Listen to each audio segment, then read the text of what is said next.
যুক্তরাষ্ট্রের নতুন প্রতিরক্ষা মন্ত্রী হিসেবে নিয়োগ পেলেন পিট হেগসেথ।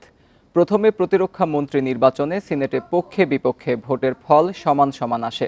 এরপর টাই ব্রেকিং ভোটে পিট হেগসেথকে ভোট দেন ভাইস প্রেসিডেন্ট জেডি ভ্যান্স। শনিবার সিনেটের ভোটে ডেমোক্রেট ও স্বতন্ত্র সদস্যদের সবাই হেগসেথের বিরুদ্ধে ভোট দেন। এমনকি তাদের সঙ্গে যোগ দেন ৩ রিপাবলিকানও।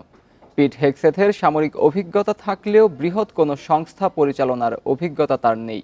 এর আগে নতুন এই প্রতিরক্ষা মন্ত্রী আফগানিস্তান ও ইরাকে দায়িত্ব পালন করেছেন। এছাড়া দায়িত্ব পেলে পেন্টাগনে বড় ধরনের পরিবর্তন আনারও প্রতিশ্রুতি দিয়ে রেখেছেন পিট হেগসেথ।